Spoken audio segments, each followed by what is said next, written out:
The BS Report is a free-flowing conversation that occasionally touches on mature subjects. First of all, This is the BS Report with Bill Simmons. it might be cool, I don't know. And if it's not, I don't The care. BS Report with Bill Simmons. Bill Simmons works for ESPN. He's also named the sports guy, and he writes a comical sports column. He must be a popular dude. The BS Report. It's got a real dirty sound, like a rusty steak knife cutting through a well-aged steak. Now. Here's Bill Simmons. All right, it's a special holiday edition of the BS Report. Happy Martin Luther King Day to everybody. On the West Coast here, the weather isn't that great. It's a little bleary. It's about 60 degrees. Hey, Joe Meade, how's the snow? What do you think? I think it's still coming down, Bill. It's ridiculous out here. How many inches? 6 to 10, depending on where you're standing. What is this, the fourth snowstorm of the year?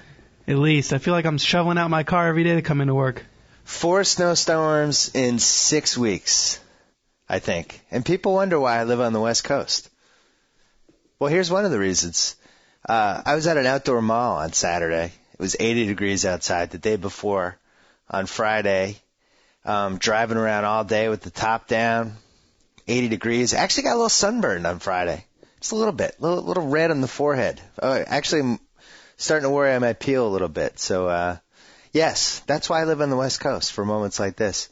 Anyway, we're going to do a tempered edition of the Mega Playoff podcast. We're just going to have Sal and Mike Lombardi on. We're going to wait. We're going to push Aaron Schatz back till next week because he wanted to crunch his numbers to try to figure out what the hell is going on with this Arizona Cardinals thing. So he asked for a couple days, and we're going to have him on next week. He's going to have some life-altering numbers for us. Right now, we're going to bring in Cousin Sal. We're going to play Guess the Lines with the Super Bowl line. Always, maybe the one edition where I almost have to text him immediately because you just never know when somebody's going to throw up the line. So as soon as that Steelers game ended last night, I just texted him a guess, and we'll find out if it was correct or not. Joe, do we have him? Sal, you there? Yo, what's happening? What's happening? Oh, I don't know. Finally, wake up on a Monday in a good mood. Yeah, I went 2-0. I think you did too, right? Yeah, well, I picked on the website, Jimmy Kimmel, I've done that, but I think the way to do this is not to get caught up as soon as the lines come out, and just to think it through for the week, and then make a pick like 5 minutes before the game. Is that what you did? Yeah, that's what I did. Well, we were both kind of. Well, I don't know what you were leaning toward the Arizona-Philly game. I was leaning toward taking the points from the get-go. For Pittsburgh, I really felt good about Pittsburgh covering that. And as it turned out, it was a lot closer than I was prepared for because of the Hines Ward injury, I think. What'd you think? It was a crazy game. I think I read Peter King. I love him, but what does he call it, a Texas cage match when those two teams play? Is that what he called it? He calls it a Texas cage match. I don't know what the difference between a Texas cage match and just a cage match is, but it's like that was a battle royal rumble. He's like mixing his wrestling terms. And, well, he should have said Texas death match. Texas death match is what I think he meant, but the cage is more romantic.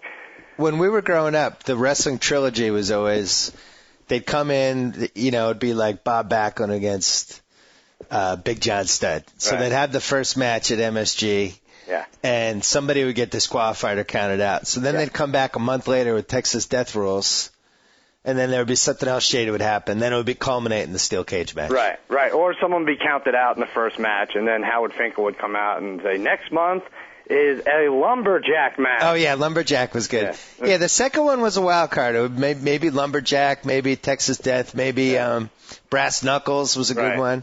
Right. But the third one was always the steel cage. It was always settled in the steel cage with the door open, but neither guy ever really going through. Yep. I don't feel like that Baltimore-Pittsburgh game was a Texas Death match. No. Well, there were some hits that we forget. Clark's obviously was the most brutal, but man, there was some crazy hits in that game. It was hard to. And that game was 6 hours long too. So I know. Watching the Kill Bill trilogy, I thought. See, that's why I wasn't as big of a fan. I didn't feel like it was very well played. It dragged on forever. Offensively, neither team. I didn't think really acquitted themselves that well. That was a weird game. It was very choppy. And then near the end, right when stuff was happening, then the Ryan Clark hit happened.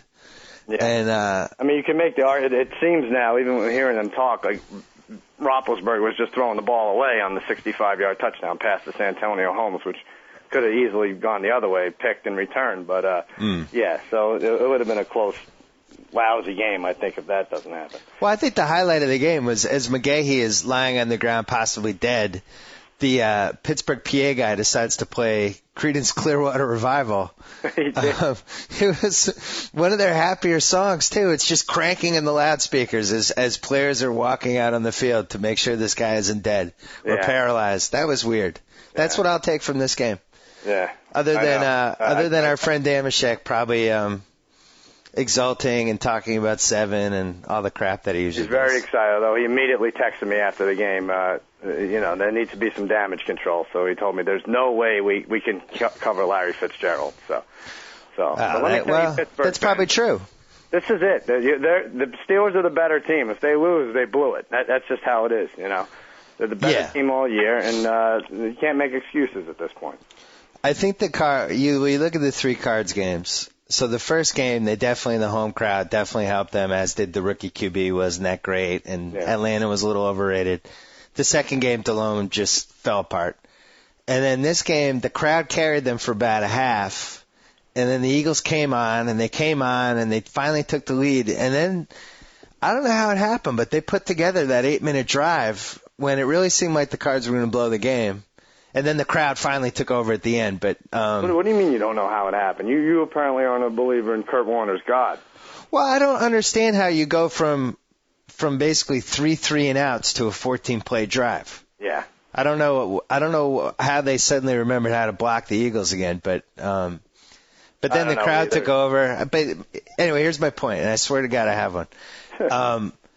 I don't know how much of Arizona's success had to do with that home crowd. And in Tampa, they're going to have no crowd. There will be 5 fans there for the Cardinals? Well, that is how. I mean, you live in Arizona, you already got the warm weather for the winter. You're in Pittsburgh, you're dying to get out of there, and they travel well anyway, those fans. So. Right. But this is exactly what I'm talking about. Like, we're going to talk ourselves into the Steelers. Like, right now, I'm like, I am never. After the Giants won last year, I'm never going to be gung-ho about a Super Bowl pick again. You just can't. And everything's going to point towards the Steelers 2 weeks from now. You know, Arizona has the momentum right now.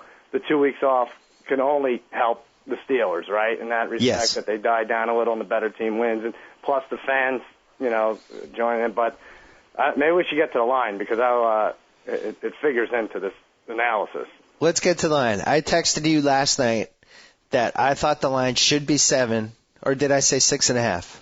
You said 6 or 6.5. I said it should be 6 or 6.5, but I really didn't feel like anybody believed in the Cards, and Vegas would bump it up accordingly, so my guess was 8. All right, you said 8. I thought it was going to be higher. I thought it was going to be 9, and it's actually 7. It actually opened at 6.5, went to 7, and now it's back down to 6.5. So either way, you win, and I owe you a steak, but you first of all, you don't owe me a steak. You owe me a Brazilian steakhouse dinner. Oh, my God. Second of all, you owed me that dinner like 6 weeks ago when I mathematically clinched before Christmas.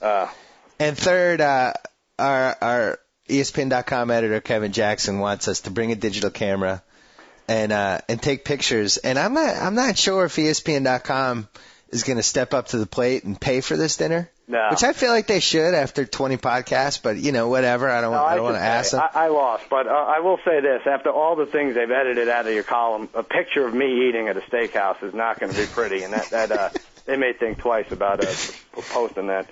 Well, I don't just want the photo essay of the actual dinner. I want everybody to then go home and take digital photos of themselves for the 18 hours after. That's pretty good. Including shots of the closed bathroom door. Yeah. Sweaty. Yeah. Should you take me to the hospital conversation you have with your wife or girlfriend? It's going to be great. It'll be nothing short of a Texas cage match. I guarantee you that. Yeah, but anyway, so once again, the best team came through with the guess the line game, and I won again. You did win, and so I don't know. Do you think this one goes up, or it already went down a little bit? And well, it was interesting to me. I looked at the money line. Mm-hmm. Cards plus 200. Mm. But considering they're getting 6.5, that's a low money line. Yeah, like, right. Shouldn't that money line be like plus 240, plus 250 for them? It's usually like 280, 240 or something. Yeah. The other way. So they bumped that down a little. I think they're a little afraid of the Cards action. I mean, you could say right now, if you take the Cards money line and it's probably going over if they win. Mm-hmm. So something like the over/under is 47. So I think if they won, it would be something like 30 to 27, 34 to some weird high score. Yeah. So if you like the Cards, I would put that parlay in right now. What do you think? The over. What is that? Plus 200 plus the over. What, you're getting almost 4-1 odds on that? Oh yeah, definitely. Maybe close to 5. Yeah. No, I think so too. This team is it's a screwy. I don't know what to think. I really don't know what to think. Berman's making fun. I'd be upset after a while. Did you watch Chris Berman last night? What did he say? I didn't see it. Like the Arizona Cardinals. Like for an hour. The Arizona Cardinals. What can you say? I say thank God, no Eagles, no Hotel California references for the next week. Enough. Come on. Enough. Those are getting better. Well, here's my thing with the Cardinals. After the Rays beat the Red Sox in a Game 7 to advance to the World Series, I think all bets officially were off with professional sports. Yeah, exactly. You can't be surprised by any outcome anymore. And really, if you want to go back to the Patriots in 2002, everybody forgets this now, but the Pats were right there with the Bengals and the Cards. They were one of the 3 worst franchises in football for decades. Right. So for them to win the Super Bowl as 14-point underdogs, I think all bets were off right there. Yeah. Well, think of it from a mathematical perspective. These two teams play 10 times. How many times would the Steelers win on a neutral site? Like, remember, this is neutral, and forget nerves and everything else. Like, Steelers would only win 6, maybe 7 times, right? I mean, over the Cards? Yeah, you can't say they'd win 8 or 9 times out of 10. This is a close enough matchup that anything could happen if they play once. So I will say that if you're going to make a case for the Steelers, how many weeks in a row now have they held a team under like 17 points? I mean, it's been like 2 months worth of stellar defensive performances by them. That's true. That Polamalu, just maybe it takes 4 quarters, better part of 4 quarters, but eventually he makes a play that just sticks the dagger in your back. It really does. Right. And the other thing is, the Cards, you saw it yesterday, the Eagles eventually realized that the Cards just weren't going to beat them running the ball. Yeah. I don't know if the Cards run the ball against the Steelers, so they're going to have to beat them through the air. Well, that's what's crazy. Like this, whatever. Fitzgerald's great, and he one-on-one, he goes up there, and he's better. No one's better than him pulling the ball down. But Edge James shouldn't be grabbing 7 yards a clip at this stage in the game, right? Right. Well, who do you blame more for that Eagles loss? I feel like if you're going to blame anybody, you got to blame the defense for the 14-play 8-minute drive in the fourth quarter. That was terrible. Yeah, you could blame Jimmy Johnson's defense, or you could blame Adam Carolla, who 5 minutes before the game put a bet in on the Eagles, and he never ever wins, and then doubled up with the Ravens, and then after that somehow went and found the voting booth and voted for McCain again. I don't know how he does it, but yeah, I should have let you and all your listeners know that which way he was going before the game. Well, you told me that last night, and I actually called Carolla for his take because I wanted him to be treated with the utmost accuracy and fairness.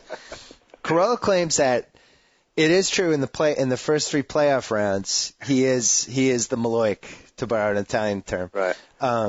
But in the Super Bowl, he says he turns it on. He does. Yeah. He turns it on. He does. He says he doubles up. He says, I want to double up, and then which means I'm out the vig for the rest of the year. So right. Yeah, that's because his doubling up. He lost 1,000. He wants to bet 1,000 and win it back. So he did about 5 minutes before yesterday's game. He bet on the Eagles. Yeah.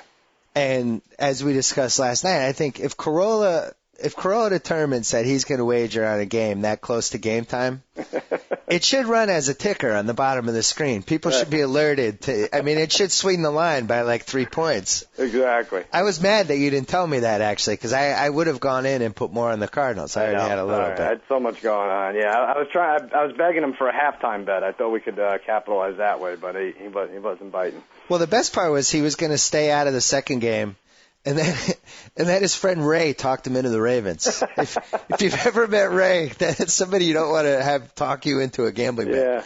Yeah. It was a disaster. But he's claiming he's going to rally back big for the Super Bowl. Well, maybe. I think this is a tough one. I really. I was 100% sure the Patriots would win last year, and I was 100% sure the Rams would beat the Patriots years ago, and I'm still paying for it. So. I think the one thing we've learned is there's no 100% clear game anymore. Yeah. In the March Madness NFL, where you only have to be hot for a week and you can all of a sudden kind of rally and make the Super Bowl. Now, I texted you the bet I really like this weekend. The Cardinals, who were plus 150 to win the game, were 5-2 odds to score the most points in the weekend. Yeah. That was smart. I didn't think that through. That was smart. I texted you and I was like, I mean, if you like the Cards, you should bet this most points bet because, of course, they're going to outscore the winner of the Ravens-Steelers game. And you sent me back, you snapped at me that, well, that you would have said that a week ago, blah blah blah, and this didn't happen. And I just don't want to set you up for disaster with these stupid. I know. The Panthers scored 13 points. You would have thought they would be the high scorer last week. Well, you were managing my expectations. Right. But what's interesting? But that was smart. No, from a numbers perspective, that was right. Because if you like the Cardinals, what you're saying is if you like the Cardinals over the Eagles, you're getting a little better than 1.5 to 1, and where you can get 2.5 to 1 for them to just be the high scorer. I mean, obviously, if they're going to win, they're going to be the high scorer of their game, and then the Steelers game will stay low. So I see what you're saying. In round one, I did the same thing. It was 4-1 for them to score the most points in round one. Was it the Cardinals' most points? Yeah. Yeah, and round two, I did not do it because I didn't think they had a chance, but it was 8-1 in round two. So each week they covered that bet, which I thought was interesting because, they're the highest scoring team in the playoffs. So if you feel like they even have remotely a chance in each round, that was the bet to have. What are the odds that they're the lowest scoring team 2 weeks from now? I want to jump in on that right now. Yeah, it is interesting because they scored the most points each week. Did they score the most points in round two? They did, right? They had 38 points. Yeah, they scored the most points. Oh yeah, they killed Carolina. Yeah. So they scored the most points in each round. They have a receiver, Larry Fitzgerald, who already broke Jerry Rice's postseason record. I thought that was amazing. Yeah. And then you have the Steelers defense that hasn't given up more than 17 points in a game since I can't even remember. Yeah. This is Oklahoma. This is Oklahoma, Florida, I think, basically. Except you don't want to give Cardinals that much credit, but they are running and gunning like the Sooners, and now they meet up with a tough defensive team and a quarterback that doesn't screw up. So, well, what do you think about God? I mean, the Warner part, you can't. This factored into my Cards-Eagles prediction on Friday because Warner had promised his kids a puppy if they made the Super Bowl. Right. And a reader from Pakistan emailed me and said you can't bet against God and puppies. Really? Wow. And apparently you don't read my column anymore. That's right. Wait, no, I'm trying to think. Yeah. I didn't know it was from Pakistan. It was from Pakistan. So I incorporated that. The puppy isn't the thing he kissed after the game in the third row, is it? All right. I mean, how great could this God be? No, I know. I have no comment. There is another force behind it. I think she looks good lately. Actually, she is. She's rebounded a little bit. Yeah. Growing that hair out was a big step up for her. But as far as I could tell, and I even Googled it, he only promised the kids a puppy if they made the Super Bowl. I think he should have revised that and said, well, we have to win now. Yeah. Got to change it. But anyway, But this goes against everything we ever said. I mean, you look at your manifesto. Does it say anything about the Gatorade? I mean, how often does a coach get Gatorade over, and 3 weeks later he's still doing interviews about how they can win? I mean, that's usually the telltale sign that the team is done. That the only thing is, apparently John Harbaugh also got a Gatorade bath in round one, which we missed. Did? Yeah, some readers emailed me about it. I agree with you though. The Cardinals, to me, did not look like a team that had won the Super Bowl by making the Super Bowl yesterday. I mean, they definitely looked happy, but I think Warner's done a nice job of managing their expectations a little. No, it does look like they have something left. They were way more excited to get out of the first round than right. Well, then last night. Well, I thought it was interesting at the Inside the NFL last week, or this week's episode covering last week's game. Warner was in the locker room and he gave this whole speech about don't get too carried away with this. I've been here before. It's a long process. We're not even close to the finish line yet. So I do think it helps when you have a guy like that in the locker room. Yeah, no, he's got a good head on his shoulders. I mean, if this is Flacco going into the Super Bowl, I would still say, well, there's one more game where this guy could fall and fall hard, but Warner does seem like he's got it together. Hey, when you look at that Baltimore-Pittsburgh game, yeah, if you pick Baltimore, and really they were down to, they brought that kickoff back to close to midfield, and the guy had the stupid penalty. It got brought back to the 13, and then Flacco threw the inevitable taint. Mm-hmm. Was it a bad pick, or should you have factored in the Flacco interception touchdown that everybody knew was probably going to be thrown? You mean that it was coming eventually? Yeah, like at some point, rookie QB in the road, little shaky, great defense. Yeah. You knew he was going to do something at some point. I don't know. I actually thought, I was like, they can win this game. I actually, at that point, I thought they can win this game 17-16. I really did. I said they can get downfield. I believe in Flacco. Even if he throws a pick early, he rebounds. But one thing he was doing, he was looking off receiver. Like, he was looking off the coverage, and he just eyeballed Mason the whole way there, and Polamalu made him pay for it. Like, that's one thing he did different from the other, 3 games we've seen. So it ended in disaster. Yeah, the bottom line is it's just too hard. I was saying to Corolla last night, I think other than being a Formula One race car driver, QB has to be the number 2 hardest job in professional sports. Oh, yeah, definitely. There's just so much going on. To expect a rookie to win 3 in the road and then in the third one to beat that defense was pretty far-fetched, which was crazy because it almost happened. Yeah. And I really wonder, if that stupid penalty doesn't happen, they have the ball at the 40 or wherever it was. They only need 2 first downs to get into field goal range. Yeah. Without Hines Ward in the field, maybe Pittsburgh doesn't go. But we didn't talk about Hines Ward because, if you look at this line, I think if he's healthy, I think that line's 8. It goes up, yeah. I think it starts at 8. It really looks like he has a sprained knee or something bad happened. Didn't he say there's no way he's not playing?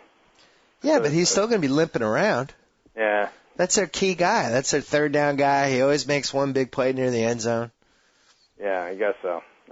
You're not sold on that one? If they I feel like they still have to put their best D-backs on him. It frees up Holmes or something, or Lima Swede, if he can come back from that ludicrous injury he had from dropping the ball. You're not going to this, are you? No. I was going to ask you, you're going? I'm not going this year. You love Tampa. I think I was in Tampa last year, and I think I'm good for once a decade. Wait a minute. You were telling me you want nothing more than to go to the Super Bowl, but you don't feel like begging your editors to send you. That's what you told me. No. The Tampa factor, and I knew the Pats weren't going to be there, and I'm also trying to finish my book, which is the real reason, which hopefully I'll finish in my lifetime.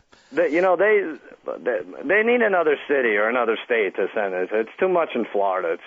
People, you're right. Like, we've all now been to Tampa or Jacksonville or Miami. Like, I don't know. I know Hawaii's a little extravagant, but they need to open it up a little more. I have to say I'm thoroughly confused by the Tampa choice and why it keeps going back. Yeah. Not just because I'm, whatever. It's an okay city. It's your typical Florida city. The part that doesn't make sense to me, which I think would be like rule number 1 for where they pick the Super Bowl to be. Well, there are 2 rules over everything else. One is that you want to make sure you have nice weather. I'm not totally convinced it's nice in Tampa on February 1st. Might be like 60, 65. Yeah, right. Then the other thing is there's really not a lot of luxury hotels around there, and they got to take care of all their heavy hitters. But, like, if you've ever been to Tampa, like, the nicest places to stay there are basically golf resorts, and all the big hotels are in Orlando, which is 90 minutes away. Right. So I don't get it. Like just have it in Miami. Just have it in Los Angeles. Just have it in San Diego. Like, have it in places where I don't totally understand it. I guess I don't understand what the goal of the Super Bowl is. Well, the goal of the Super Bowl venue, I don't get it. I think that, like you said, like these second-rate hotels lend itself, and I'm going to get in trouble here, but I don't care. What does it matter to me? Like, the Steeler fans are going to love it. They're going to gobble it up. They don't care how many Motel 6s there are. They're going to stay there. They're going to pay $18 a night. And, if you're living in Scottsdale, you're like, I'll stay home and watch it. But that's, from a fan standpoint, that's a good thing for the Super Bowl. Yeah, right. But I'm saying if you're the NFL and your goal is to basically have people come and spend as much money as they possibly can, yeah, which includes expensive dinners, expensive hotel rooms, golf, all that stuff.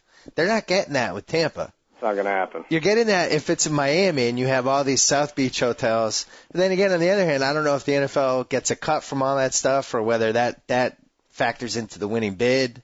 Yeah. I'd love to read like a long feature about how this whole process works. Because Miami's getting it twice in 3 years, which is also kind of weird. Is that what it is? Yeah, they get it next year. They just had it.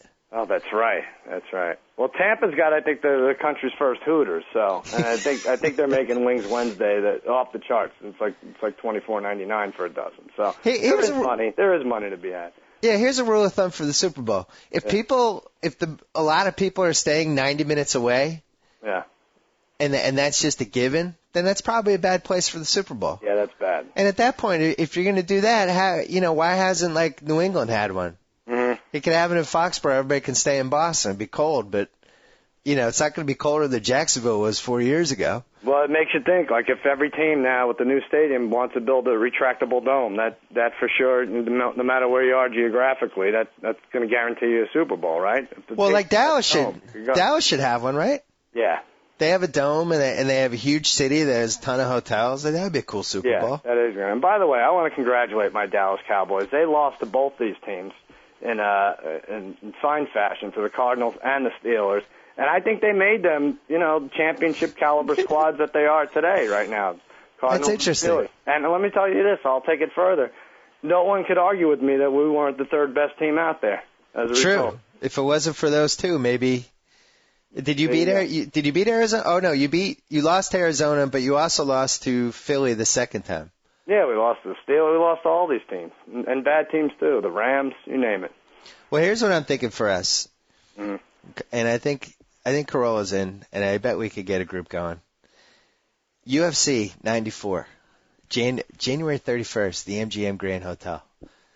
The BJ Penn is fighting Georgia's somebody, I forget. It's supposedly one of the best fights they've ever had. Mm-hmm. Day before the Super Bowl. Oh, interesting. That's Saturday night? We go down that Saturday, we fly back Sunday morning. Yeah, maybe we could do that. That could be good, right? Oh, let me just ask you: is it just a regular fight, or is it a Texas cage match? I think it's a Texas double cage match. All right, I'm done with that. No, I like it. No, all right, we should look into it. I just think it's 2009 and we haven't made the group trip to the UFC yet. It's a 4-hour drive or a 1-hour flight away. Right. I think it'd be pretty cool. I think the wives are working on a trip too, so yeah, we deserve this one. Yeah, we did a little 24-hour job. Excellent. Yeah. What else do we have to talk about? Anything? I don't know. I think that might be it. That's all? Berman. Anything going on with Jimmy's show? We came off the best week ever, I think. Last week we had Kiefer Sutherland, we had Mickey Rourke, we had, whom I forget, we had Dustin Hoffman, Kevin James. Really, I mean, if you look back 6 years ago when we had the Armenian comedian on 3 times a week, it's quite a difference. It really is. Corollo's on every 3 weeks. Yeah, and we're going to be rerunning the Obama interview Jimmy did via satellite. He did it back during the NBA Finals. We're going to be rerunning that tomorrow, which I think we should rerun the McCain interview. I mean, everyone's going to be doing Obama stuff. We need to separate ourselves from the rest of the late night talk shows. Or if you're rerunning the Obama thing, run it like with a weird widescreen screen or something to make it like seem different. Yeah, you're right. People have already seen maybe in 3D. Yeah. You know, our friend Jamie was here last night. My intern is going to break my heart by kicking me out of the fantasy league in 9 months. And he said that Dustin Hoffman, this floored me. I almost like fell to the ground. I was so floored. Dustin Hoffman is 72 years old. He's 3 years younger than Uncle Frank. We were talking about that. Isn't that insane? It's insane. I would have guessed. I guess I've never thought about it, but if you just looked at me and said, guess Dustin Hoffman's age, I would have guessed like 58. Yeah. And 72? Dustin Hoffman as Rain Man is more with it than Uncle Frank is at 75. It's just, did you watch the segment? Were you able to watch it? It's on my TiVo. I have like 3 TiVo because I was busy last week, but I have all of them. I'm ready to plow through them. He was great. He was a lot of fun. So, by the way, watch Mickey Rourke and Roddy. My dear friend Roddy Piper came on the second segment of Mickey Rourke's interview, and He That's did? pretty good, too. I think that's on YouTube. Yeah. Oh, yeah. Yeah, Mickey Rourke wanted him on to help promote the movie, and, well, it was Did it help or hurt? You know, Roddy, I love him to death. But Roddy, I was in his dressing room before the interview, and he has like all kinds of things written on his hand. I'm like, what are you doing? And I like, he has cancer on one hand, and he has Chris Benoit written on another hand. I'm like, oh boy, this is great comedy fodder. This is gonna be good. All right. Excellent. So, but luckily, he didn't bring either of those up. So. Let me ask you a question. Did you pitch this? Why wouldn't you had an impromptu Piper's Pit? Oh yeah, you're right. That would have been great. They could smash the coconut against Mickey Rourke's head. That's great promotion. I didn't even think about it. Big You have to fist watch. They were fight? like hugging and kissing. It became a real love fest on the couch. But very touching. Well, you saw The Wrestler with Roddy Piper. Yeah. He was at my house. He was on my living room floor. He refused to take a seat. So, but yeah, he liked it. I liked it too. I put it right up there with these others that I've seen. So, if your life was a sitcom, Roddy would be the last guy in the opening credits, and it would be like the end Roddy Piper as Uncle Roddy. Yeah. Because that's his role in your life now. It's unbelievable. He was on my Christmas card and everything. What was your favorite movie of all the screeners we got? You know what, with these, I think it's like when you see these. I mean, if I saw Slumdog Millionaire before everyone else, I would say that was the best one. And right now, I still think it's right up there, but because it was so overhyped, you kind of kill it a little bit. So, but I say Slumdog first. I say The Wrestler 2 and Frost Nixon are close third. Interesting. What do you got? For me, it's Slumdog Millionaire and Frost Nixon 1-2 or 2-1. I'm not sure. I'd probably put Slumdog slightly ahead. I was blown away by Frost Nixon. I just thought it was amazing. Yeah. And the acting was great. Langella was unbelievable. I actually asked William Goldman. I sent him an email asking him if this was the greatest Best Actor category since like the 70s, and he said really? yes. Yeah, because yes? Yeah. Well, I just was thinking Langella, Sean Penn, and Mickey Rourke. But he said the guy from The Visitor was unbelievable. I haven't seen that one yet. I didn't see that yet either. And The only thing with the Frost Nixon is it was hard to feel bad for these guys. I know he's ponying up the money himself if they don't get backers, but they're staying at the Beverly Hills Hotel for a whole year ordering room service. Like, right. Yeah, they're jacking up the fees. These three Galvones are stuffing their faces with room service. So yeah, I guess that's how it was. Yeah, and he meets his new girlfriend on some 2-decker plane. Yeah. Love those planes they had back then. God forbid they had those now. I know. They should have that. Minus the smoking. It'd be great. But I thought, and Eastwood is going to be the 5th guy nominated for Gran Torino, which I also haven't seen. But yeah, that's a pretty good category. That is good. When you think like Forrest Whitaker won for that Idi Amin movie, and like some of the people that have won over the years, and then you have a category where really all 5 guys might have won. Yeah, well, you know what? Give it to Sean Penn though already. I mean, if he apparently he stepped up the making out scenes because nothing else is a challenge. Like there wasn't as much kissing in the movie until he got to it. Is what I'm reading at least. So. Yeah, really, he ad-libbed a little. To you. Yeah, if it's that important to you, just take it already. Yeah, so. Well, I really hope that. I thought Penn was great, but he wasn't better than Langella. He just wasn't. Yeah. Langella became Richard Nixon. Like when you look at Richard Nixon, he's probably the hardest guy historically to play because his body was hunched over, he had that weird voice, and had this weird charisma where he was kind of like a cool guy, but he was also like super creepy. Right. And to capture all of that at the same time, I think is much harder than just wearing a mustache and acting effeminate. Well, did what's his name win? Did Jamie Foxx win for Ray? Yeah, that was a bad one too. Well, that's the standard then. If Jamie Foxx won for Ray, then yeah, you're right. Langella should win the Nixon. Jamie Foxx did a Ray impersonation, right? And he sang the songs. Right. It was good. It wasn't. Langella became Nixon. It was a little bit of a different than Jamie Foxx just doing a Ray Charles impersonation. Mm-hmm. Wouldn't it be nice if one of our Super Bowl teams could get back to the big game so we don't have to talk about these lousy movies for 20 minutes? Yeah, that would be nice. Someday. I'm giving up. Hey, last thing, you got nominated for a WGA award. Yeah, for our primetime special. Yeah, it's going to be fun. We're up next week I don't even know who we're up against. But You've got to stop raking in these awards. It's starting to make me self-conscious. really? I don't like it. I mean, beating you in the picks head-to-head thing was nice, but when you actually have hardware in your house to honor your career, it makes me self-conscious. Let me tell you, I will happily give you my WGA award if I don't have to pay for that steak dinner. Well, we're gonna call you quick next week. We'll do just to get your Super Bowl pick. All right, buddy. All right, cool. Talk to Talk you to you soon. later. Bye. All right, as we keep saying, 2009, the year of Lombardi. Let's bring him on from the NationalFootballPost.com. Our friend Mike Lombardi. What's happening? Oh, I feel great, vindicated for my man there. I was happy. You know, I thought you nailed the games perfectly. I think Thank you. that extra time and quick analysis, I thought you were brilliant. You know, when you find true greatness is when your back is to the wall. That's when you know whether you're going to come through in life or not. And I feel like 2-0. All those days you practicing taking that final shot to win the game for the Celtics came through. Yeah. You know, it's all that. It's just like it. I gotta say, as happy as I was to go 2-0, it still doesn't erase the 0-4, and it never will. No, I'll never get over well, it. 0-4, I'll never get over. I'll never. It's the lowest moment of my handicapping life. Well, but I think you could, next year, as I think Aaron's been talking about. I know I read it in Peter King this morning where he talked about you have to take a different approach in the playoffs. And I think you just got to work on your manifesto a little bit different, because I think this year kind of taught us something. There's no doubt.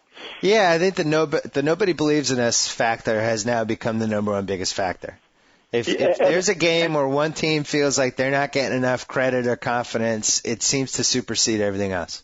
And you got to put down how many free agents each team has, because I think that really weighs into it. I think Arizona having 5 free agent starters around their team makes a big difference, and I think that they're great players, but they're going to raise their level of play at this time of the year. Baltimore did, Arizona did, and I think that's really what you have to take a look at. Well, and something else that I thought of that I've actually counted as a factor before, and somehow forgot to keep counting it, but. What the Cards got from Rogers Cromartie as the season went along and then in the playoffs. I know he got burned yesterday for a TD, but if you can get lucky with a first or a second pick and that guy becomes like a really, really good starter for you, that's a nice advantage because that doesn't always happen in the draft, No, and in this day and age, if you do like the Jets are 9-7 and Vernon Golston plays, he's involved in 13 plays for the year. You can't have the 6th pick in the draft not make an impact for your team. And it seems like if you're going to have a turnaround, you got to have a rookie make a turnaround. Yeah, and Baltimore had it with Flacco. Right. Philly had it with Deshaun Jackson. It seems like you need one guy, and it's usually a guy in the defense. It's usually a cornerback or an outside linebacker or a defensive lineman or whoever. But it was weird to see a quarterback be that guy for Baltimore because that normally doesn't happen. Now Joe Flacco became who we thought he was with that fourth quarter pick. But were you surprised that he did as well as he did up until that point? I really was. I thought they did a great job. Hugh Jackson, the quarterback coach, Cam Cameron, I think they did a great job of coaching him and almost keeping him out of it, and having him only make big plays as opposed to trying to build the offense around his consistency, which they knew they would never find. And I think he did a great job with that. Both coaches did, and I think they were smart. They played to their strength, and when he had to make some throws, he could. And I think as that game got bigger and bigger, it was tougher for him. He kept locking on the receivers, and I think the Steelers did a great job of adjusting to him in the game because when they dropped in zones, they just kept their eyes on him, and he took them to the football. And I think next year he won't do that, but I think the Ravens were smart to go with them. And they probably were going to go with Troy Smith, and then he got sick, and then they went with him, and I think it taught him a great lesson that you got to. Bill Walsh used to say this all the time. I'd rather lose a game in September playing the young guys because I'll win a game in December when it counts. And I think he was right. And Belichick is also somebody who likes to do that, too. He likes to see what he has early. Yeah, exactly, because you got to put it, hey, we know this, September games, the Bills are 4-0 in September. We know September games don't count. Yep. Well, you were talking about how Baltimore protected Flacco, and I agree. And actually, in the Tennessee game, they did an even better job of it. They just were not going to let him lose that game for them in the first half. But then you compare that to how Minnesota handled Tavares. And Minnesota went the other way. They're like, hey, Tavares, win this game for us.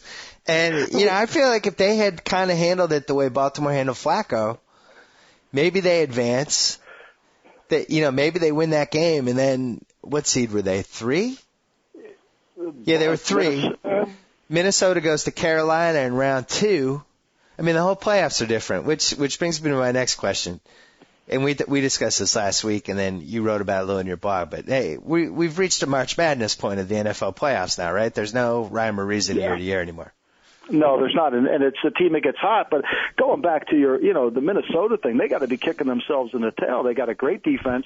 Yeah. They got a great running back. If they have more elements going for them than they do than anybody. I mean, they really do. They have more elements going than Baltimore does, but yet they couldn't quite figure out how to manage the quarterback in an effective and proficient way. And, I think that's where coaching comes in. I think that's the other thing you have to add to the manifesto is coaching. And I think the coaching's in the manifesto. How dare you? There's a whole Marty Schottenheimer section. But I'm talking about the assistant coaches. I'm talking about down to the coordinators. I think that's really the key here. Yeah. I think there's certainly. I mean, obviously, look. Yesterday, everybody that I'm in Philadelphia, everybody's blaming it Donovan McNabb because they don't know any better. Yeah. And and there's another game where Andy Reid gives up 3 meaningless points at the half just by the way he manages the clock. Now he got some Quentin Depps went a long way in helping him too. Don't get me wrong. Yeah. But I think those things, and Philly, you would have thought Philly would have done a much better job at handling. Minnesota would have done a much better job of handling Philly because Childress practiced against them every day, but they didn't. Yeah, and as you said, I don't really think there's a difference between Minnesota and Baltimore. It's basically was coaching was the only thing. Their defense, I think, was kind of the same defense, same kind of strengths and weaknesses. The running back's actually better than any Baltimore running back. The difference was, they didn't use Tavares correctly, and the guy was just a bad coach. The gym teacher, as you call him. Yeah. But you mentioned the Philly thing. People really are blaming McNabb over the fact that the defense gave up an 8-minute drive in the fourth quarter. That's not why they lost. When in doubt in this town, blame McNabb. I mean, when traffic's bad, blame McNabb. I mean, and they've come to so many of these conference championship games, now they think he's choked. I had people emailing me last night at the end of the game, well, he didn't lead us down the field. Well, I mean, Kevin Curtis slipped on that. That was a perfect throw he makes to Kevin Curtis. The throw before was terrible, though. Was terrible, no doubt. I mean, that was a bad throw, and obviously he's moving around the pocket. He was backing up, and I'm not an apologist for McNabb, but I mean, the guy, they would be nowhere without this guy. I mean, they would be nowhere, and I think that he just makes all their plays, and unfortunately, this town doesn't really appreciate him. The one thing I noticed with him in the playoffs, which was really weird, and I'm not sure why this would be the case, but he would get better as the game got along. Like, he took a while to heat up, and I don't understand. It's not like he's a shooter in basketball. You would think, you just come out, you warm up before the game. I don't understand why it would take you an hour and a half to get going. Yeah, when he's got that sweat going and you could see the sweat coming off his face and it's that good sweat, you know he's kind of into it and he's going. And sometimes he takes a little while, and that's why I've always called him Iverson, because eventually he's going to make 2 or 3 plays to win the game for you. Because you can't. I mean, I told you at halftime yesterday they weren't out of it. You just kind of know he could bring them back into it, and they had enough. They have enough offense to keep scoring. And, when Arizona went in that little funk and they try to hold on to the lead, but how tough is Arizona to come back in that environment, and what kind of character they showed yesterday when they got down and then they came back and won the game? It was a very similar situation to Tennessee in the Baltimore game, where they had the veteran quarterback who kind of calmed things. And, Tennessee wins that game probably if Crumpler doesn't fumble. But right. It is interesting that even if it's somebody like Warner who's bounced around and Collins who've bounced around, it does seem like you get that guy in his mid-30s, his late 30s, who's been there a few times, and the team can feed off him at least a little bit.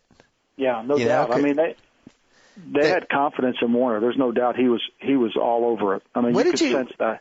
What did you think of what was going on with the sideline?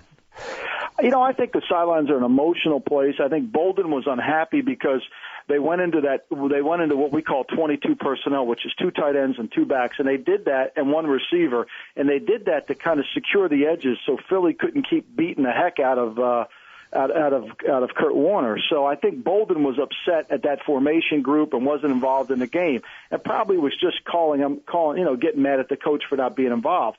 But that happens during the game. I think anything that happens on the sideline during the game in the heat of battle like that, it's dismissed the next day because everybody's competitive. Everybody wants to win. And I think Haley had his plan, and I think he did a brilliant job of handling Philadelphia's stuff, mixing up formations and what he did. And I think that personnel group really saved the day for him. They found that was an adjustment to an adjustment. And what Bolden didn't understand was all those spread formations and what they were doing, Jim Johnson made an adjustment to, and then they didn't have another answer for. So they had to go to another formation. And I think that's what really good coaching's all about. Well, I'm with you in the sense that the sideline stuff is always overblown because if you've ever played sports at any level, you know, like you're gonna argue with guys, you're gonna get mad at guys, somebody's gonna tick you off, and stuff happens, and it's over in a minute. But the one difference with this thing with Bolden was that he then stormed out of the locker room after, which I thought was weird. Like, you win, all right, we know you're upset you weren't involved, but you just won the NFC Championship. Why are you still upset? So I feel like that's going to become a big story this week, just because people are looking for stuff to blow up.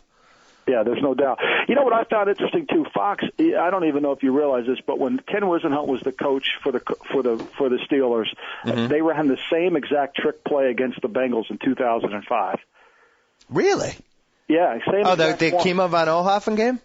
Yeah, exactly. Where they threw where actually Palmer gets hurt in the game. They threw the pass back to Roethlisberger, who threw it down the end zone to, I think Hines Ward caught it in the back corner of the end zone. Similar play, exact same play, which you would have thought that they would have used for the would have gone broadcast that. So my point is when you play those teams, you got to remember those playoff games because you knew a play like that was coming. That's funny because where did I see it in one of the NBA games? I think it was the Suns. Oh, yeah, it was the Suns. In the span of 3 weeks, they ran the same play with under 10 seconds left where basically Grant Hill inbounded the ball to Omari. Omari seemed like he was going to go to the basket but kind of stuttered for a second. And Hill looped around, came down the baseline, and then he got fed for a layup. And, I mean, it sounds like an easy play, but when you watch it, it was definitely a little bit funky. But they ran it twice in 3 weeks, and I was always thinking the second time, how did they not – I thought they had scouts at every game. How do you not know that they did this 3 weeks ago? So that's weird if they ran that same trick play in a playoff game and the other team didn't realize maybe that might be coming, right? Yeah, well, I think that, kind of obviously Fox didn't remember it. And, you could have gone back. I mean, if you're saying Fox missed something, I don't think that's a shocker. I mean, well, I waited for 4 quarters for one of those guys to explain. Well, the big thing to me is why couldn't Arizona block Philly anymore in the second half?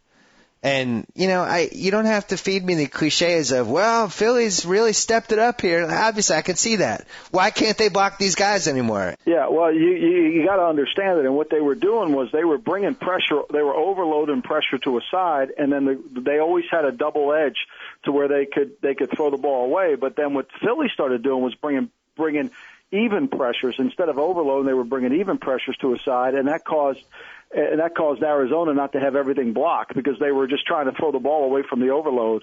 And so then that's when Arizona got in that tighter formations and tried to throw the ball out of that and get the edges protected because they couldn't protect it any other way, and keep them out of shotgun and keep them out of double edging where he could run his blitzes. And then Jim Johnson didn't have enough of an answer in that, especially in the fourth quarter late in the game, which I wrote about earlier in the week about what you have to do in the fourth quarter of those kind of games, because you got to have something unique that you can use that they can't really prepare for.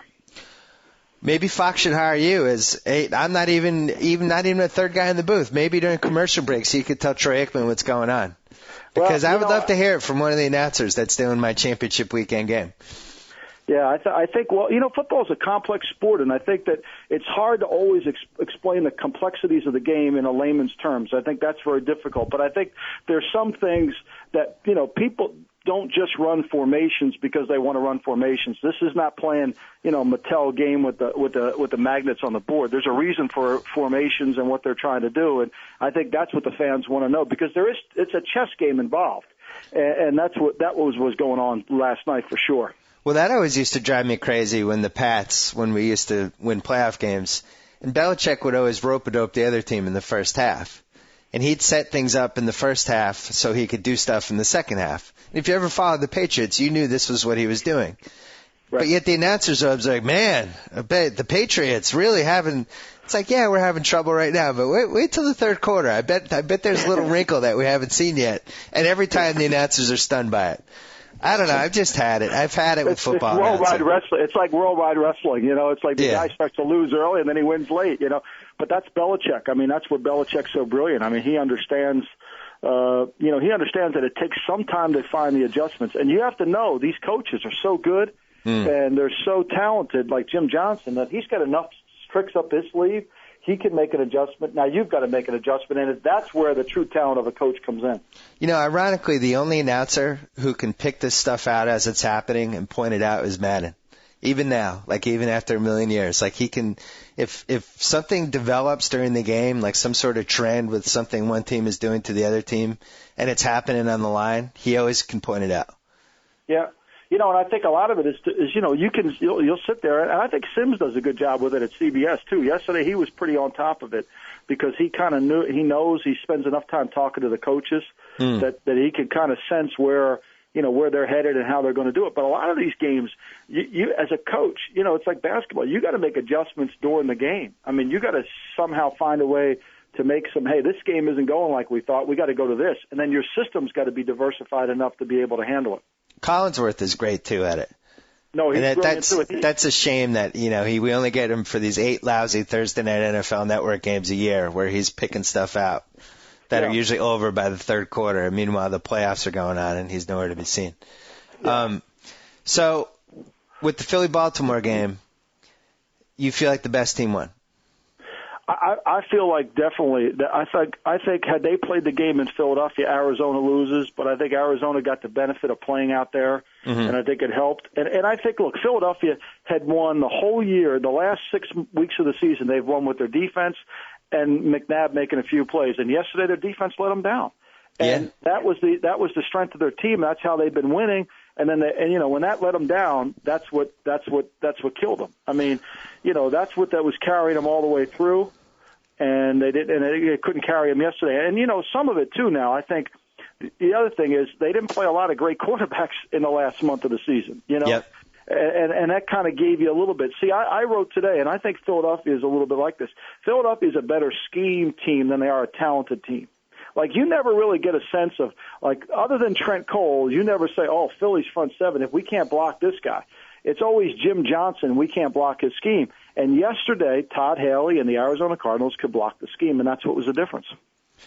Well, Cousin Sal and I just talked about this. Arizona, to me, is a little tough to figure out because clearly the crowd really helped them in the Atlanta game and in the first half of this Philly game. Carolina, they go in there and they win, but Delhomme was just an abomination. Even if somebody had a normal quarterbacking performance, I'm not sure the Cards win. So, now they're going to Tampa. There's going to be 1 million Pittsburgh fans there. There's going to be 5 Cardinal fans there.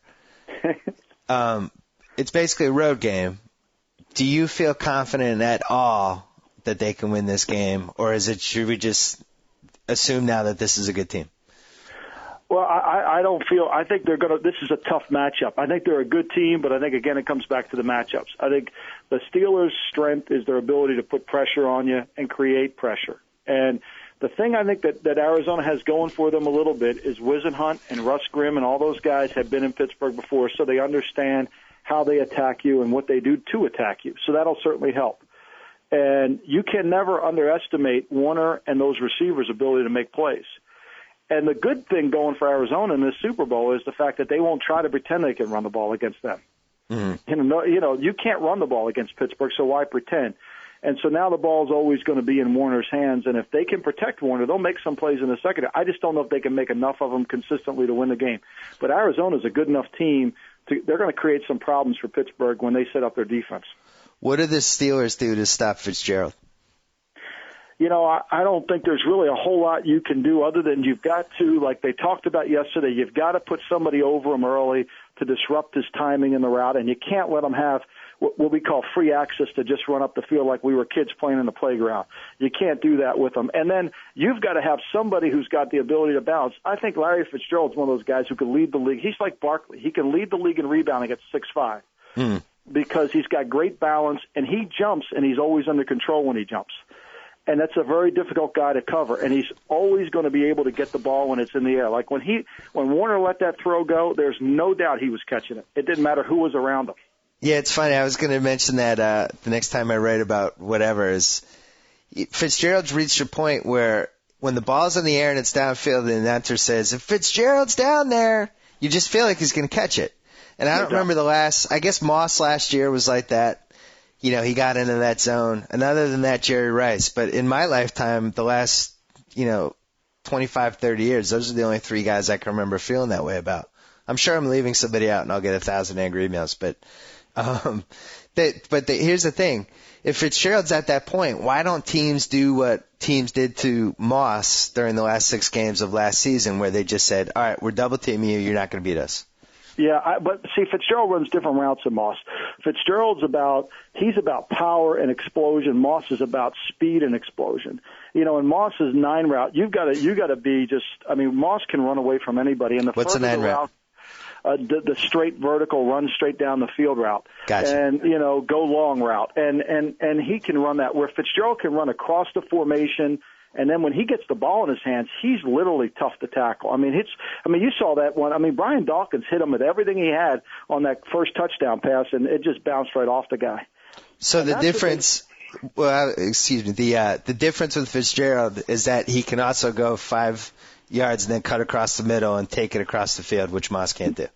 That's exactly right. They're different styles of big play receivers, and I think that's the difference. But and you just got to make sure that. To stop Fitzgerald, you got to put pressure on Warner. You got to get the ball out of his hands, like Philly did in the third quarter. He's going to be open. Even when he's not open, he's going to make a play. That was my next question. Kurt Warner, over the last 4 years, for whatever reason, the thing that killed him over and over again was that he could not hold on to the football. And over again would fumble in these big spots. How did he miraculously regain the ability to hold the football? I don't know. Yesterday it looked like that one pass he threw to Jeremy Urban where it kind of sputtered out of his hand from the 3rd and 19 when they blitzed him, which I don't know why they made that call. Right. And, and then that really gave him the field goal down the stretch, which, those 3 points people just arbitrarily dismissed like it was nothing. But, I don't know. He's just been able to hold on to it, and I think that's going to be a problem. This is a tough team to hold on to the football with. They come from every angle. They're physical, and they're just tough team. And the good thing is Arizona does have people that understand how to attack this scheme, but it's a tough scheme. I mean, they're not good. They're not good in all these areas statistically because they're not good. This is not a fluke. You don't feel Warner is a Hall of Famer, do you? I think if he wins the Super Bowl, he's got to certainly get some consideration. A guy's a two-time Super Bowl winner when you look at some of the guys that are in the Hall of Fame. I mean, Warren Moon didn't take a team to the Super Bowl and got in. Now, I know he had great numbers, but if you and I were to talk about his team that was around Warren Moon, there's a lot of good players. Here's my take. I feel like he's on that plane with Terrell Davis, the great for a short time plane. Memorable, but not quite for long enough. But now with this, if he somehow wins the Super Bowl, especially as 7 point underdog, add it up with the other stuff. Now I guess it's a conversation. I don't know if I'd vote for him, but I think it needs to be at least talked about. I think he's done enough, and I think this Arizona experiment, because when he left St. Louis, his eye level was way down, and he wasn't the same player. And then he went to New York, and he wasn't the same player there. He's kind of gotten his career back, and sometimes that happens to quarterbacks. Oftentimes it does. Let me ask you a spin-off question. 10 years, 1999 to 2008, with this current season being the 10th year. Is there another quarterback you would have wanted? Well, obviously I want Brady, but I think Brady's been, and there's nobody like him in the league. There's nobody like Drew Brees in the league either. I think Drew Brees just plays on a bad defensive team that doesn't have any toughness. Well, Brees didn't have enough years. I'm saying the 3 candidates would be Brady, Manning, and Warner. Yeah. Well, obviously, you want Brady and Manning. You want Brady and Manning, but he deserves to be talked about. I mean, his numbers are incredible. And the other thing about Kurt Warner that people don't realize is he can't move. I mean, he doesn't move around at all. And I know Peyton doesn't either, but Peyton's a unique thing. Peyton's running the whole offense. I mean, Peyton would have been in that game. He would have been that game would have been. He calls the whole game too. So I would obviously take Brady because I'm the biggest homer on the planet, and I consider him a family member. But if you really broke down year by year careers, all that stuff, Super Bowl appearances, playoff wins, you could make the case he's got a better resume than Manning if you value playoffs more than regular season. His greatest season was the 99 season, probably better than any Manning season except for the 50 touchdowns or 49, whatever he had. It's interesting. But what's weird is that this guy was dead. Yeah, We poured dirt on him. He was like this guy who was the caretaker until Matt Leinart, kind of came of age. No, he was dead, and he was dead for because he couldn't stay in the pocket. He couldn't control the ball. And you got to remember, Bill, quarterbacks are like boxers, and oftentimes when they get hit too much, their eye level comes down, and they start reacting to other punches. And the thing that kills quarterbacks are when their eye level's down. When the quarterback can tell you what the left tackle did on his set, then he can't win for you. And sometimes when they get hit too much, their eye level comes down. The great ones' eye level never comes down. Danny Marino's eye level was always up the field. He never saw what his line was doing. He could react to it, but he never needed to look at it. I think it happened in the Super Bowl to Tom Brady a little bit. His eye level came down. And certainly it well deserved it because he was getting hit, and he was worried about where he was going to get hit from. And I think that's what happened to Warner. His eye level came down for a period of time from, let's say, 2004 to 2006, and now it's back up again. And a lot of it has to do with how many body punches you take. And they're a lot like boxers, and they can come back. I mean, it's like certain boxers have, they go for a little while and then they sputter and they come back. I mean, Roberto Duran comes to mind when all that stuff. They react to punches they can't see.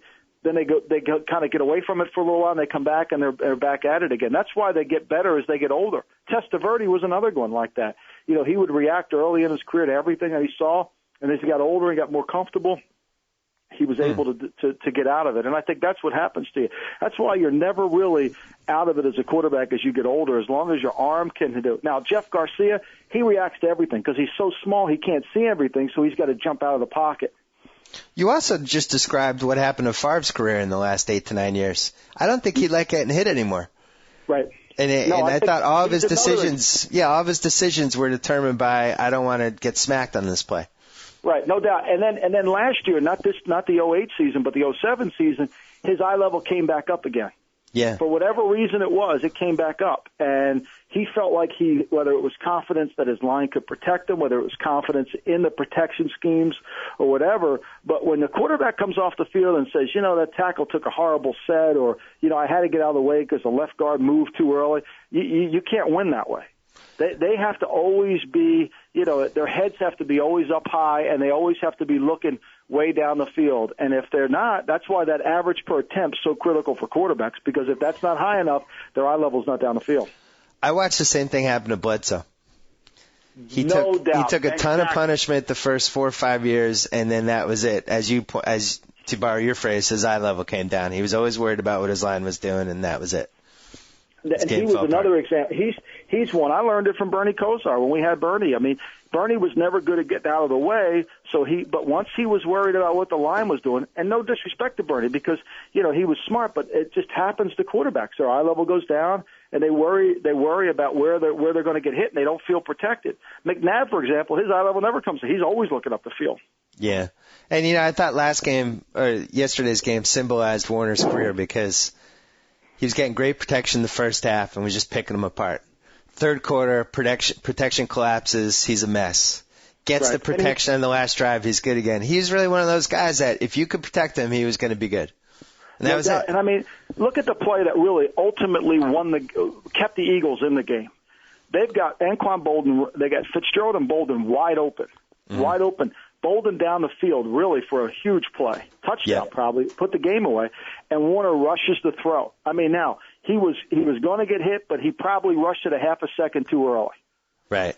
So do you think – well, now I'm thinking like with Brady, because this was Brady's greatest talent the last couple of years, was waiting until the last possible millisecond to make that pass. Now he's got this knee injury and he's getting older. Like, I really wonder if he's going to be the same. And I hate to do the Chicken Little routine, but you're talking about a guy who's getting older, who's going to be a little less mobile now. Maybe the line's not as good as it used to be. I really worry about him coming back at even close to the same level. Yeah, well, one thing about him is he's such a unique competitor that I think he'll find a way to do it. That's what I'm holding on to. I figure, because this injury sounds terrible, and it sounds like, he had the infection.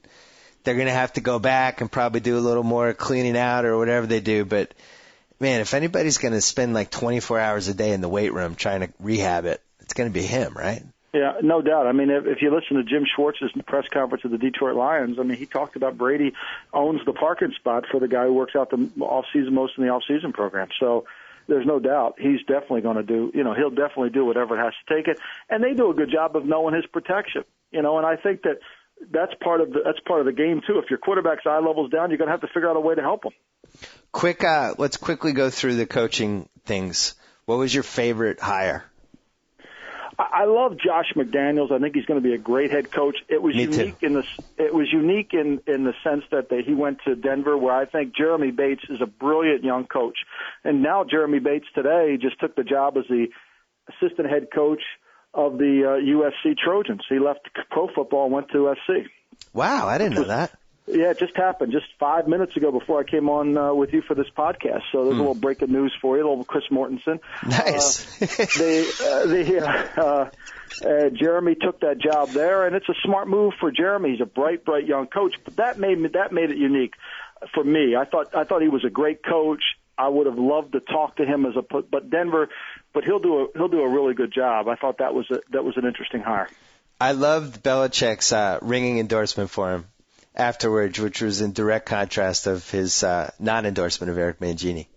No doubt. The same situation 3 years ago, but he went out of his way to talk about what a great coach this guy's going to be, and it's a huge loss, but he's happy for him, and having followed him for a couple of years, he's really imaginative, and I'm a fan. I don't know what kind of impact these coaches are having on a day-to-day basis, but this clearly seemed to be somebody that was headed toward some sort of job. Then you team him with Cutler.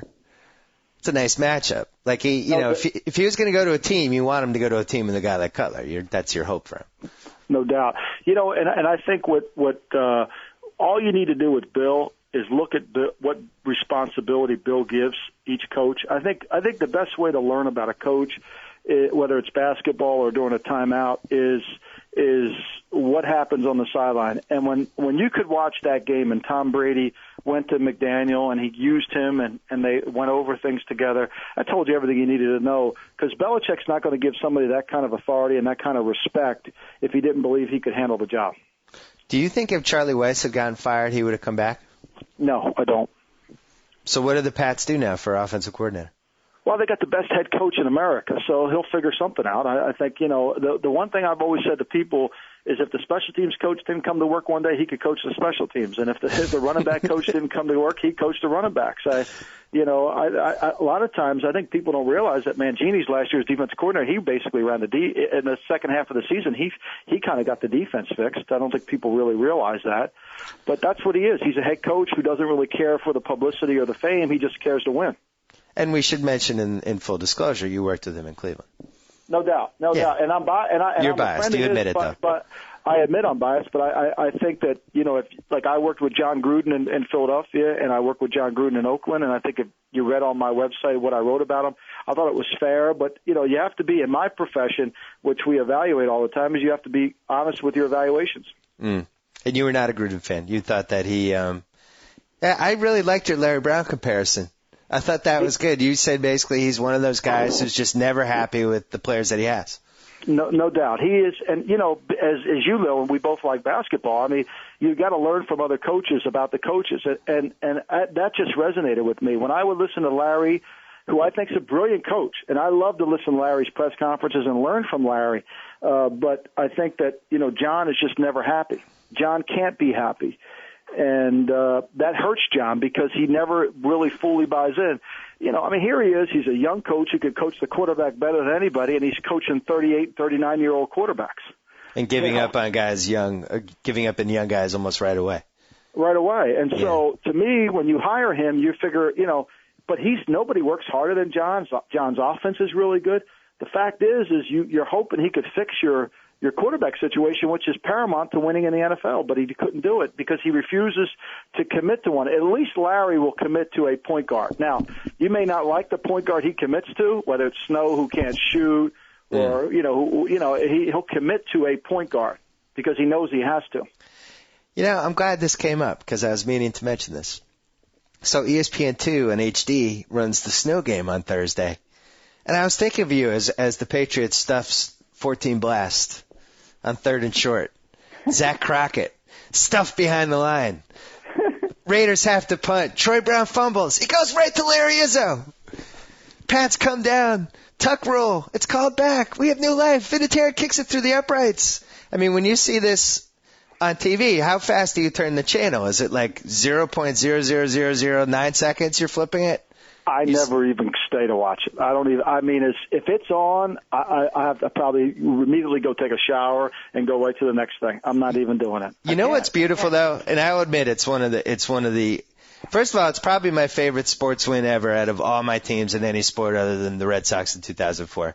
Hey, but here's why. Not just that it was such an improbable win in the snow last game of Foxborough Stadium, all that stuff, but the poetic justice of 25 years before.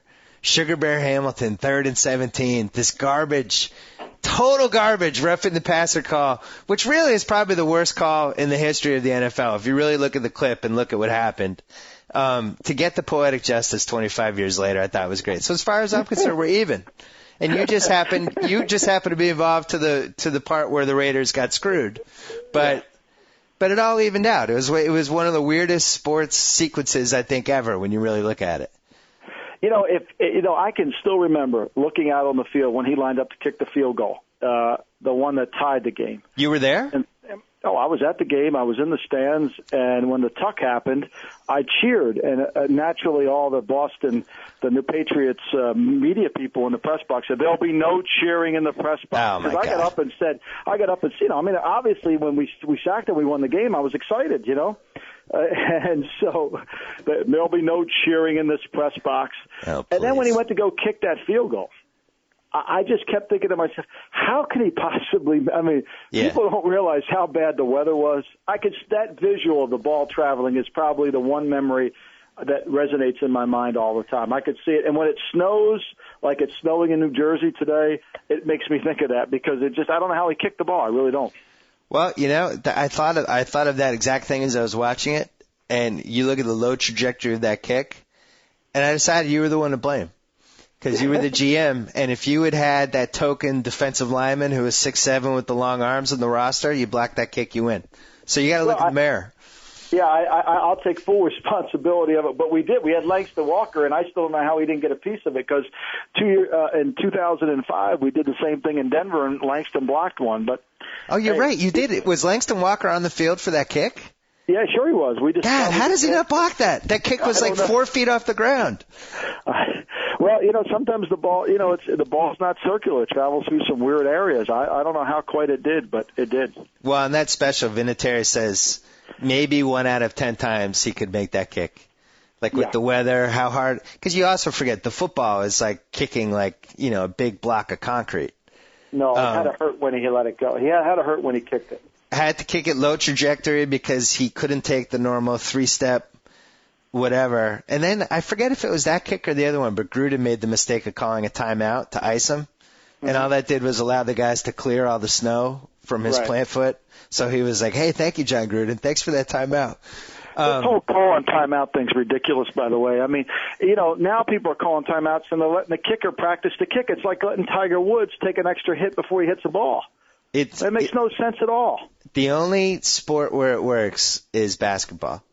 If you're icing a guy before like 2 huge free throws or whatever, and he's sitting there for 3 minutes thinking about it, and it's so easy to miss a free throw, I actually think it's the right move. But in football, I just think it helps them to kind of visualize the kick. Yeah, I obviously it helped Vinatieri. I know that. Hey, what'd you think of with Reed not going for the 2-point? I thought the first time he did it, the game was still going on, and it had enough time in the game that he just didn't want to give up the point, which I kind of agree with. I think the chart only should come out in the fourth quarter because I think you got to keep collecting points as you go along. So that didn't bother me as much as the end of the half that he gave up the 3 points, and then the timeout at 2:58 to go. I didn't understand that at all, which kept the timeout away from him, because at that point in the drive, there was only so many plays left in that drive. Right. So it wasn't the time that you were going to get the ball back with enough time. So why not keep your timeouts and keep the middle of the field back more in play for yourself? That's the one that I had a problem with. Well, you know why Andy was looking at the Waffle House menu at that point? He was thinking about the French toast with the stuffed cream cheese in it. And that was it. All right. We went really long on this, and I apologize for that because I know you're Mr. Multimedia now. So I got to get. Do you want to give us a Super Bowl? More important. Are we doing next week? Aren't we doing next week too? Can't I have a week to analyze this? Yeah, you can have a week. All right. Good. But I was going to say, if you wanted to give us, if there was some preliminary thought you had that you wanted to throw out there that's been sticking in your craw about Super Bowl 43. Just to give us a little teaser, like an appetizer, like a plate of chicken wings. I think that last year the Cardinals played the Steelers last year out in Pittsburgh, and they were able to win even when Pittsburgh was playing good. I think Arizona has a little bit of an advantage because they do know the system. I was going to ask you that. So the Wisenhunt, the guy coming against his old team, knows Roethlisberger, knows the system. He knows it, and he'll know the protections. And I do think this, too. As much as I think Clancy Pendergrass takes way too many chances, I think when you get a scheme coach that has 2 weeks to prepare to play against a team, it always is better because it cuts down on the amount of mistakes they can make. So those are my two initial thoughts going in. You're the same guy who sent me a text in the third quarter. Clancy is killing me. Yes, he is killing me. He is. He just refuses. Mike Tomlin had the most profound statement of the whole weekend. He said, "We don't have to cheat our defense to stop the run." Right. And that's really what good defense is all about. Clancy is like Lewis Williams to you. Sometimes it gets hot, other times you're throwing your remote.